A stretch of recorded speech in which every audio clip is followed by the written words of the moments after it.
Good day to everyone. So we are now on the topic non-stock corporation.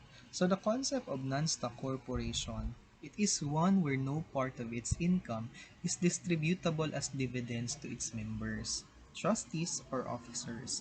However, any profit of which a non-stock corporation may obtain as an incident to its operation should whatever necessary or proper be used for the furtherance of the purpose or purposes of which the corporation was organized. Now, the purposes of non-stock corporation could be any of the following purposes. It could be charitable, religious, educational, corporation, professional, corporation. It also be cultural, fraternal, literary, scientific, social, civic service, and similar purposes like trade, industry, and agricultural. So for the right to vote, so under Section 89, the right of the members of any class or classes to vote may be limited, broadened, or denied to the extent specified in the Articles of Incorporation or the bylaws. Unless so limited, broadened, or denied, each member, regardless of class, shall be entitled to one vote.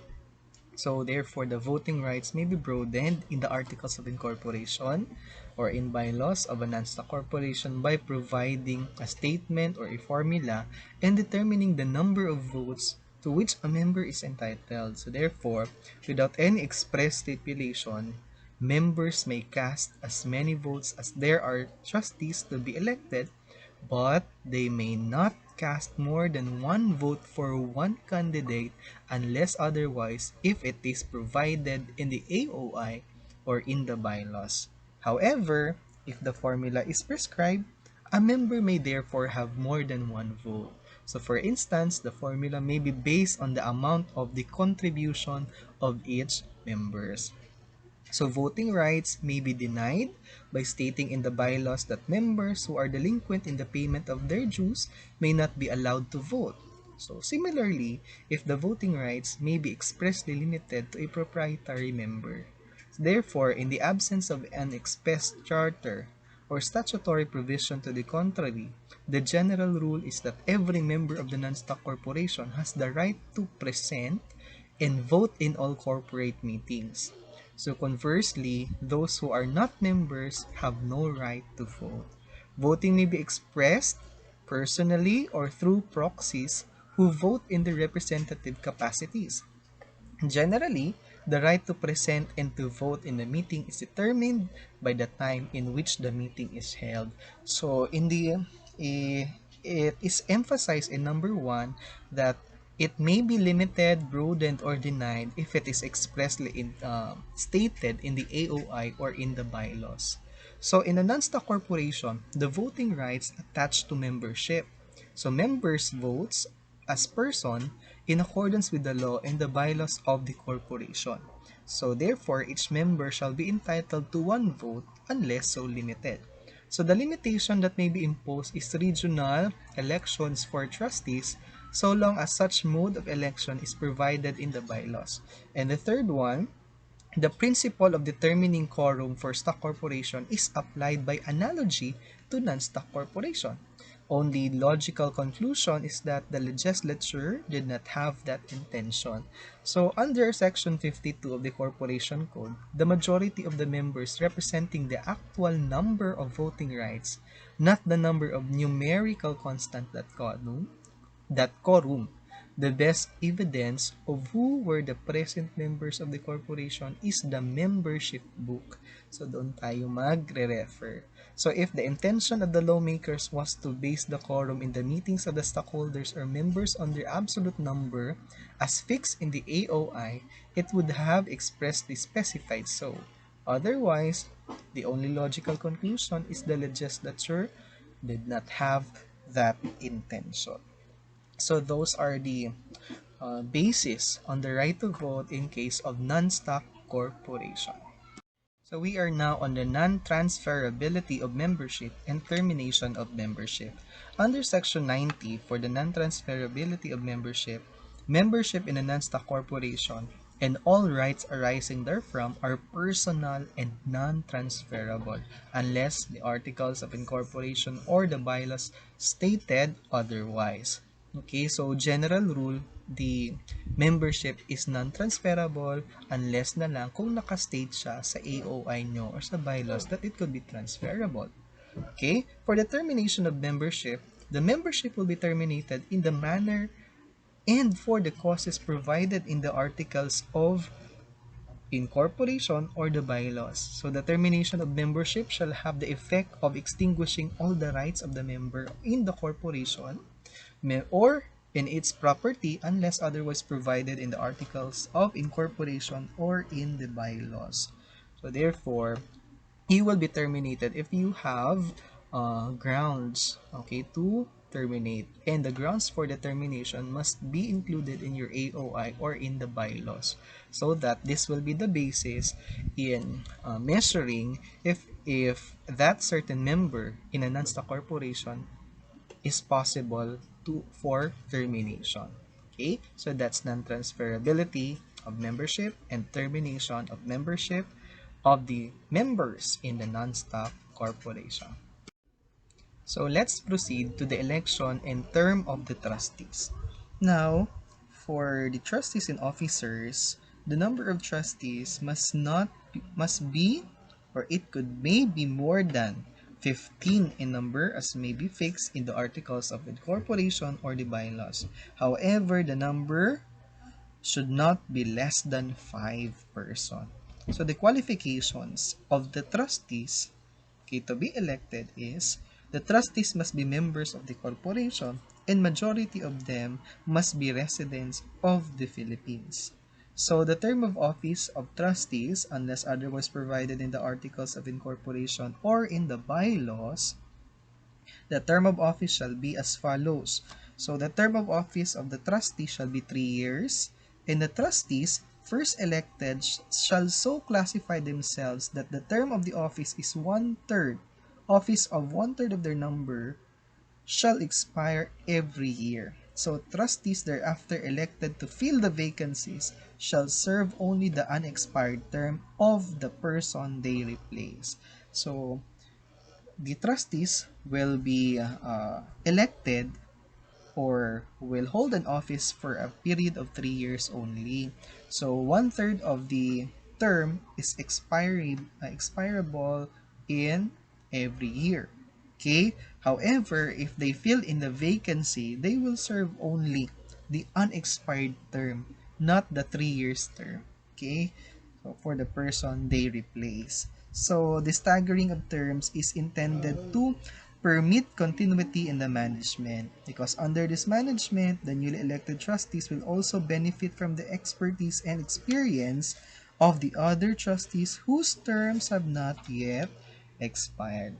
So to elect the officers, officers may be elected directly by the members and not by the board of trustees unless otherwise if it is expressly stated in your AOI or in the bylaws. Okay? So those are the election in term of trustees. So we have to note that no person shall be elected as trustee unless he is a member in the corporation and unless otherwise provided in the articles of incorporation or the bylaws, officers of a non-stock corporation may be directly elected by the members. So yan po yung tatandaan natin as to the election in term of trustees. Now, we have to distinguish stock corporation versus non-stock corporation. So, as to the nature, stock corporation has capital stock, whereas non-stock don't have any shares and may not distribute profits to its member. However, si stock is do have the ability to distribute dividends. As to the meeting or voting of members or stockholders, when we say stocks, okay, stockholders and directors must act in a meeting except for a merely written assent is sufficient for a formal meeting unnecessary. However, for non-stock corporation, members may be allowed by the bylaws to vote by mail or by other similar means. So, they could also vote through trustees or through proxies rather. So as to the manner of voting, sa stock corporation, cumulative voting is always available in the election of directors. However, on the non-stock, cumulative voting not available unless otherwise provided in the articles or by the bylaws. So as to proxy, stockholders may vote by proxy. However, in the non-stock corporation, members may be deprived of the right to vote by proxy in the articles or in bylaws. So they may be deprived. So, pero general rule, pwede sila. Pero pwede silang i-deprive to hire a proxy if it is stated in the bylaws or in the AOI. As to the directors and trustees, pagdating sa stock corporation, directors cannot exceed 15.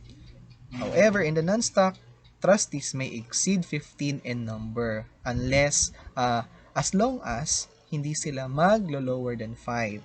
As to the term of directors and trustees, the term of a director is 1 year. However, in the non-stock, this is 3 years and 1/3 of the board shall be elected annually. Okay, so as to election of officers, officers are elected by the board of directors, while on the non-stock, officers or offices may be directly elected by the members unless otherwise kung na-provide sa articles at saka sa bylaws. And as to the place of meeting of the stockholders meeting shall be held in the city or municipality where the principal office of the corporation is located and if applicable in the principal office. Board of Directors meetings may be held in the outside of the Philippines unless the bylaws otherwise provides. However, for the non-stock corporation, the bylaws may provide that members of a non-stock corporation may hold their meetings at any place. So, take note of that, within the Philippines only.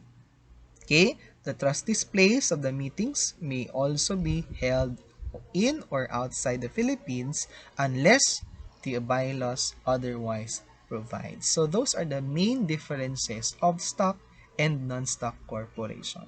So we are now on the rules of distribution. Okay, so there is order of application and distribution of assets upon dissolution. So first, there is a order of priority. So when we say order of priority, dapat isatisfy muna yung first requirement before we proceed to the other requirement. So first, ang unang babayaran is the liabilities and obligations of the corporation. After that, assets held upon condition requiring the return, transfer, or conveyance, in which condition occurs by reason of dissolution shall be returned. Okay, so ayan. It must be returned, okay, by reason of dissolution, transferred or conveyed in accordance with such requirements. Aside from that, number 3, assets held subject to limitations permitting their use only, okay, for charitable, religious, benevolent, educational, or similar purposes shall be transferred or conveyed to one or more corporations having similar purposes. So for the next order of priority is assets other than those mentioned in the preceding paragraphs, if any, shall be distributed in accordance with the provisions of the Articles of Incorporation or the bylaws to the extent that the Articles of Incorporation or the bylaws determine distributive rights of the members or any class of the classes of members or provide for distribution. So dito, ang i-distribute is yung mga distributive rights ng members. And after that, the last one, in any other case, assets may be distributed to such persons, societies, organizations, or corporations, whether or not organized for profit, as may be specified in the plan of distribution adopted pursuant to this chapter. So those are the 5 order of priority when it comes to rules of distribution of assets in case of non-stock corporation.